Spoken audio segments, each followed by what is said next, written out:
Hi అండి. ఈ రాగి గ్లాస్ చూసారా ఎంత నల్లగా అయిందో. కానీ దీన్ని కొన్నప్పుడు ఎలా ఉందో అలా స్క్రబ్ చేయకుండా దేంతో తోమకుండా చేశాను. చివరి వరకు చూడండి, మీకే తెలిసిద్ది ఇంత నల్లగా ఉన్నది ఏది తోమకుండా ఎలా కొన్నదానిలాగా కొత్తగా ఎలా మెరిసింది అనేది మీకే అర్థమయ్యిద్ది. ఇలా తెల్లగా మెరవాలంటే ఏం చేయాలంటే ముందుగా మనము బత్తాకాయలు కానీ కమలాలు కానీ నిమ్మకాయలు కానీ ఆ తొక్కలు బయట పారేస్తాం. అవి బయట పారేయకూడండి. అవి బయట పారేయకుండా ఇప్పుడు నేను చూపించే విధంగా ఇలా ఒక బకెట్లో వేసి నీళ్లు పోసి ఉంచాలన్నమాట.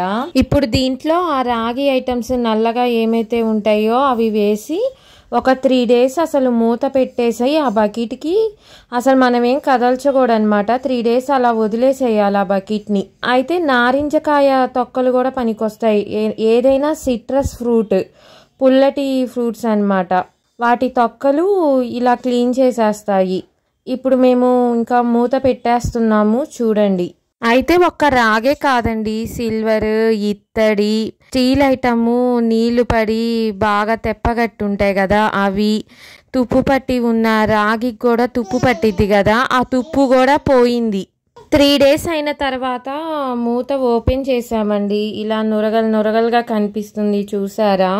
వీటిలో నుంచి ఇప్పుడు మేము ఏదైతే తీసామో ఆ గ్లాస్ చూపిస్తున్నాము. రాగిది చూడండి ఎంత తెల్లగా ఉందో, కొత్తది కొన్న దానిలాగా మెరిసింది చూసారా. మేము అసలు ఏమీ చేయలేదు, తోమలేదు, ఏమీ చేయలేదు, ఏ డిటర్జెంట్ కానీ ఏది పెట్టలేదు. వాటిలో అలా నానబెట్టి ఉంచాము. రాగి బిందె కూడా ఇలానే చేసుకుంటామండి మేము.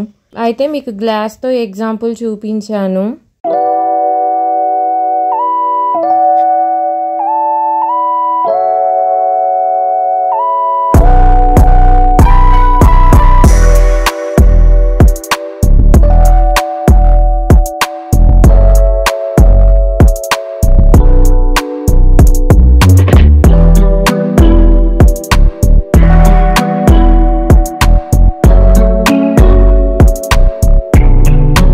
ఇంతకీ ఈ టిప్ నచ్చిందా మీకు? నచ్చితే కామెంట్ చేయండి, షేర్ చేయండి, సబ్స్క్రైబ్ చేయండి, లైక్ చేయండి. Thanks for watching. Have a nice day.